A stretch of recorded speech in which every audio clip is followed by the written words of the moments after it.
You work. Oh, it's a remix. Guys, welcome to another installment or another segment of New Comic Book Day edition of Intothewestcomics.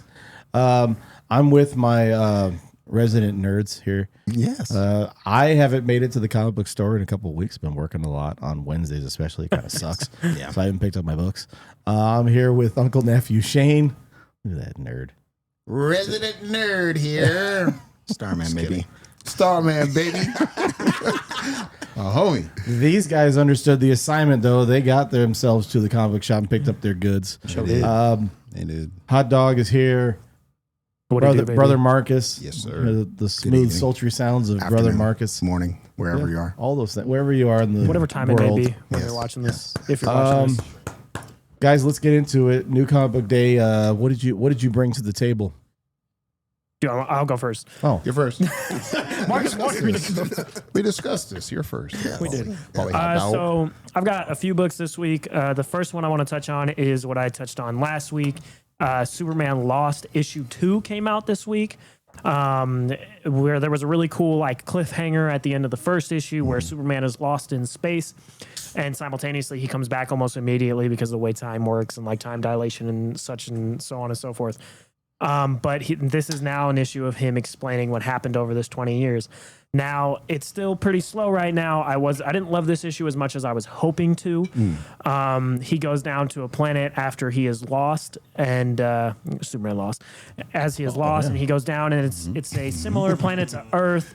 It's got a bunch of pollution and stuff, and it seems like a little bit of I don't know, it's going the way of being a message for what people are doing wrong in the real world, which can be really good and can be really pretentious and annoying. It was not in this issue, but I could see it getting to that place. There's a point where he's having a conversation with one of the people on this planet, and he's like, you guys all live here and you're fighting against each other like that? And he looks at Clark and goes, the people on your planet all live in perfect harmony. And then Clark doesn't really say anything, and then he leaves, and it's okay, that can work, but it also can get really preachy. And I'm hoping that's not the angle this story takes. Right. And it seems very I don't know, it almost seems a little bit Up in the Sky so far, he's going to have a bunch of pit stops at different planets and stuff, and it can be really cool. It's still in a little bit of a this could be really good stage. So I guess long story short, this comic was not as much fun as I was hoping the second issue would be, but I have not lost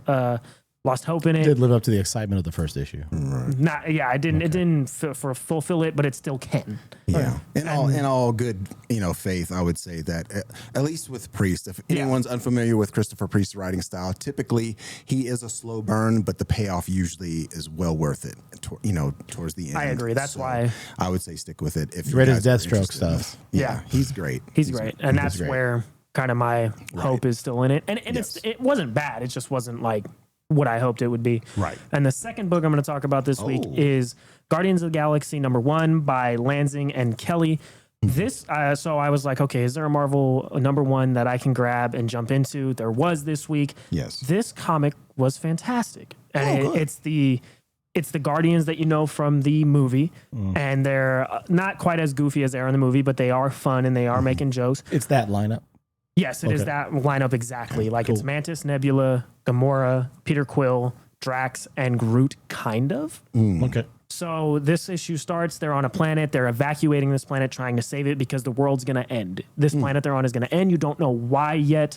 And they're fighting these outlaws to get these people safe and whatnot. And the issue, ends with Groot has become a weapon of mass destruction, and he is assimilating planets and destroying them. And rather than trying to destroy Groot, the Guardians are trying to evacuate the planets he is destroying. Wow. That's where this issue leaves off. And it was a lot of fun. And I think all the characters are appropriately them. Gamora's and Nebula are both a lot of fun. Peter is not as goofy as he is in the movies, which is good. He's clearly the leader of this team, and they trust in him. And Drax is much stronger and more powerful in this. He flips this spider tank over on its back when they're oh, it's going to destroy us. It's really, really cool, and I really enjoyed this, and I'm going to keep reading it because of how good it was. Oh, good deal. And I would recommend this for anyone who's I want to jump into a Guardians of the Galaxy book before the new one.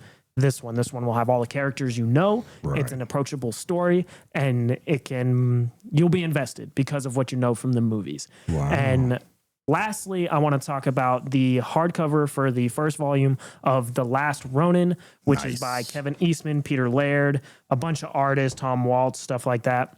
That's pretty. Now, I knew the crux of the story going into it. I knew that it was one of the Teenage Mutant Ninja Turtles was left. He was avenging his brothers, and New York had been taken over by the new Shredder. I did not know the means of which the story went, how it went. I did know which Teenage Mutant Ninja Turtle it was going into it, but that's revealed pretty early on, so it's not. I'm not going to say it here just in case anybody wants to read it. First issue, you'll know. It is first issue. You will know. It's not one you might expect, but this story is fantastic. Yes. It is incredible. It's a story of redemption and bringing back, doing things for your loved ones that you have lost, and the way their voices kind of creak and screech into the back of your head even after you've lost them. And especially the Teenage Mutant Ninja Turtle that it is, he proves everything wrong anyone has ever thought about him by the end of this. And the throwdown with Shredder at the end is incredible. And it's just a really good story of a samurai whose clan has all died, and he's going to avenge them no matter what, even if he loses his life. This was incredible, and it was one of those books that I had heard was really, really good, and it's like, okay, I'm going to read it, and is it going to be as good as it was? It was even better than I had heard it was. So if you are of any interest in Teenage Mutant Ninja Turtles, even if you just know who the characters are, go pick this up. It's about $25 or $30 hardcover. It's a beautiful hardcover. Totally satisfying. There's when you're done. Man. I felt completely fulfilled. It ends and has a to be continued. There will be more volumes and stuff, but this story ends. If this is just the one you want to read, you can just read this one, and it wraps up the story. And I was just fulfilled in every single way coming into reading this, and I think that you guys should read it as well. Yeah, it's interesting because actually that story, Peter Laird and Kevin Eastman, the guys who created Teenage Mutant Ninja Turtles, this was actually a story that they had written a while back, but it was tabled. It was kind of one of those ideas they threw around that said, how would Teenage Mutant Ninja Turtles end? How would we end that story if it ever ended? And so they came up with this, and it's set in a very dystopic, sort of futuristic New York City where it's very, dilapidated, and you have descendants of basically the Shredder that we all know of. Yes. As the Shredder, the Orokusaki clan, if you will, running New York, and it's pretty good. It's and pretty you good. also Very engaging. You also get to see what happens to the other turtles and Master Splinter and everything. So you're not just like, what happened? You're fulfilled in that way too. You're not like, how'd they get taken out? You see how they get taken out. Yeah. Which is also incredible. And there's different art styles within. It's great. It's incredible. Yes. Love it. Brother Marcus. Hey.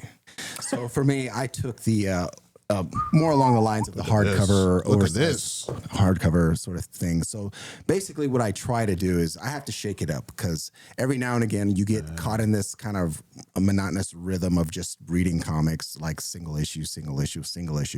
And sometimes my hardcovers that I've collected, the ones that I haven't read yet, get neglected. So I've been trying to make an effort, especially since I'm kind of slowing down on my pull a little bit, on my weekly pull, to catch up on the stuff that I already have that have yet to explore. And one of those that I explored was literally a oversized gallery edition that I had bought almost a year to the day. Wow. Because it just got buried. It happens to me a lot too. It happens a lot. The struggle is real, guys. So if you guys are experiencing this, you guys don't understand. And that is none other than Weapon X by Barry Windsor Smith. This is the oversized gallery edition. It came out April of last year, and they have remastered and restored all the artwork. And it is, it's a collection of Barry Windsor Smith. He basically wrote and drew the entire book. And my goodness, it's so many colors. When I first opened this book, I had to actually let it air out because of all the ink. The ink was just so it was very pungent when I opened it. So interesting. Newly restored, newly remastered, and it's a collection of these. I can smell it even now. That's crazy. It's powerful. It collects Marvel Comics presents 1988, 72 through 84, Wolverine 1988, issue 166, and the Uncanny X-Men 181. And it has some intro words. Like a foreword? Yeah, like a foreword from somebody makes a Epilogue by Larry Hama, who's also very much a part of the Yeah, there was G.I. Joe. a forward from back, Robert Rodriguez Look at that. on TMNT. Yeah, it's nuts. It's gruesome and like That's the nuts. detail, and basically what it is it's almost reads like a daily, almost weekly account of all the gruesome experiments they were doing on Logan as he was becoming Wolverine. Weapon X. So yeah, they would basically, they're treating his skeleton with adamantium. They're literally treating him like he's a wolf. Like they're sending him out naked with with this helmet on and fighting wolves and all this kind of stuff. I'm not sure. It's rated teen, but some of the art in here is very detailed and very graphic. So, I'll leave that to you guys. Be careful, Shane. But it is an awesome investment for those who are interested in the Wolverine, origin really, and for Wolverines. And that's the gallery edition. They do have it in trade paperback as well. So it's a must. It's a must read. It's an essential Smelling the collection. You smell it, right? Yeah. That's kind of It's wild. It's strong ink. It really is. But it's amazing. It's amazing in the detail. Barry Windsor. There's a lot of ink one. He's a monster. No pun intended. Monsters. Nice. And then my second one is the Treasury edition of X-Men Grand Design Extinction by Ed Piskor. We're gonna see more and more from this guy because this guy he's absolutely phenomenal. This is basically a Treasury edition. This is the third volume of the X-Men Grand Design series that he started. And basically what it is a condensed, and it's comedically written in a lot of areas of it as well, of the history of the X-Men. So if you have never read an X-Men comic, and you want to jump into it and you want to have a fun way of kind of recounting the classic history of the X-Men and want to know more about, certain things, this is a way to go. Now, this came out, it came out originally in a 2-issue series, and then they did basically three iterations of it. So Extinction is the third one. The first volume was just X-Men Grand Design. The second one was called Second Genesis, and it goes basically from the classic X-Men origins when it's just Iceman, Beast, Iceman, Miss Marvel, all those guys. Yeah, Angel. And it goes all the way to, I believe this was the last thing I remember reading was something like the Mutant Massacre and all that kind of stuff. So it goes through it recounts that whole history in this oversized, gorgeous art. And for those who don't know Ed Piskor, he's been pretty popular now, especially his book Red Room that's been going around. Very gruesome graphic detail, all that. He's also a very big hip hop guy. So Hip Hop Family Tree, he has a Treasury edition set of these, which recounts like from the 70s all through into very like cool. Yeah. Well, I mean, everyone from like, Slick Rick and all those guys, even before then, of all those early hip hop artists in Curtis a 4-issue Blow. set like this, Curtis Blow, all those guys. And he does it. And they have a box set, a 2-volume box set, basically. So 4 of these in that as well. And there's an omnibus that's going to be coming out later on this year of that. So if you want to get an omnibus format, but basically this is just a must read if you guys want to take a journey and learn some classic X-Men lore, so you can be spun up, but in a fun way, in an informative way. Without having to read through like issue 1, on through, because I mean, it's hard. Lord knows it's hard to, get It's all things those. like these that I wish the movies and stuff like that would grasp onto more. Right, Like the original stuff first. So we all know where where X-Men we've just been, where this everything comes from. X-Men is just not Wolverine and Magneto. Nightcrawler. Really? There's a lot of There's characters. a lot of characters. He had gotten some reprints of the early Daredevil stuff, and he was showing me how heavy the the dialogue is. Yes, it's the narratives. It's and, a lot. It's heavy. I went Heavy back- reading filled. I went back and read Crisis on Infinite Earths recently, and it's a great comic. Right. But oh my Lord, it is so much reading. And a lot of it is just people in the background being like, hi, I'm Ted Cord. Like, and that's Right. yeah. Who he is in the background. That's like, Moving the story. I was like, good Lord, they needed an editor. So much like exactly. Everything's going in. Everything was very a lot more expository back then. That's why a lot of people say a lot of customers used to say that they taught their kids how to read through comics because of all the verbose, dialogue. dialogue. Very much. And so what's also cool is this is not the only one. X-Men is not the only franchise that's covered in this way. After the success of this one, there has been one for Fantastic Four. Nice. There's also been one for the Incredible Hulk that is the most recent one. Yeah. This is very true. I will say I'm a little intimidated to try the Fantastic Four one because I did thumb through one of it at this one copy of it at the store, and it's very dense. But if you there's a lot of history to cover, you know. But for as far as these are concerned, if you can get the single issues too, they're also very cool because like the single issue actually has what is not included in the omnibus or the treasure edition is they have a bibliography in the back. So like anytime there's a critical event that happened in the X-Men or whatever franchise, there's notes in the back that say, okay, this actually occurred in X-Men issue 163 or whatever. That's cool. This was retconned from this issue because of an editorial dispute, or it actually has some of that in the single issues. So if you can get, I'm trying to find the single issues to these. I've been trying to look because I came to this kind of late, but yeah, this is just phenomenal. Cartoonist K-Fab is his YouTube channel as well. He's been doing amazing interviews with like Dave Gibbons who did the art for Watchmen. Yeah. And so this is what else did Gibbons do? Gibbons has done a bunch of great stuff, some Batman stuff. He's done some Superman. There's a Superman Kal-El story he did. Dave Gibbons, you're the man. I love him. That's good stuff. I appreciate all the options for you to check out. We went hard this week. I did hear you guys did. Nice. Hard cover. I did hear some kind of announcements as far as like the independent scene is going.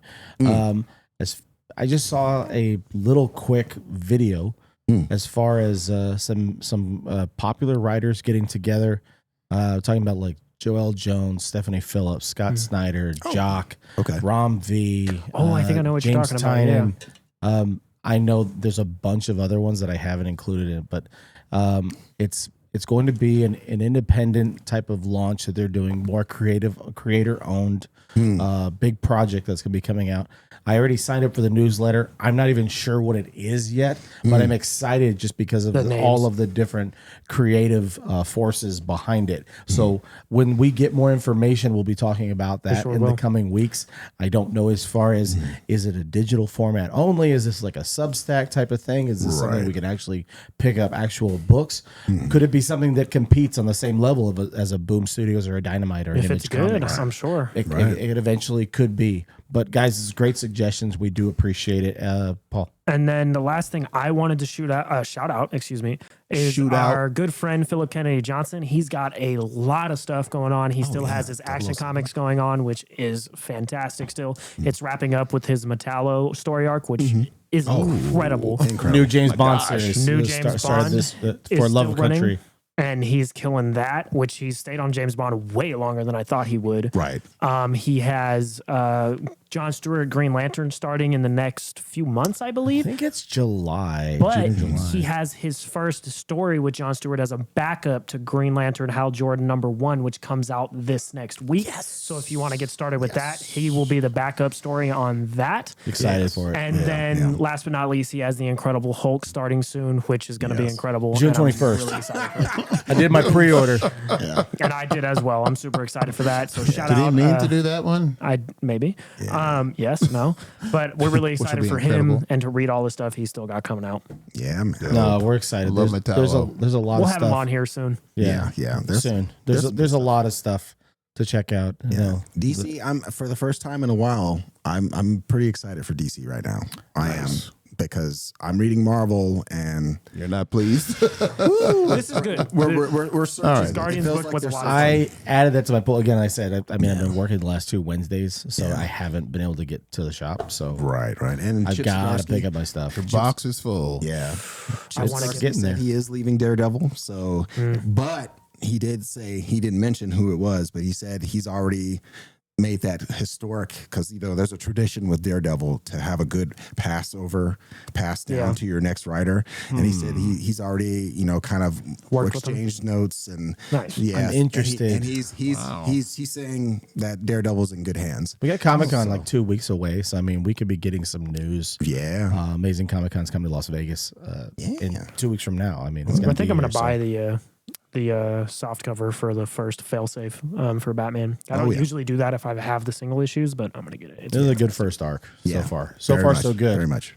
Zdarsky's killing it. Guys, we gave you a lot of options. We're not saying that what we're suggesting you read is the right stuff. It's just the stuff that we're checking out and we're reading. Let us know in the comments what you've been reading and what you've been checking out. Paul's hair looks great. We'd like to thank Marcus, his stylist, this evening. We will talk to you guys again soon. If you haven't done so already, please consider subscribing. We really appreciate it. Yeah. We will talk to you soon. Have a great evening. Happy reading, everyone. Appreciate y'all. See you. Subscribe. We're at 498. Love you. Subscribe quickly. Hey.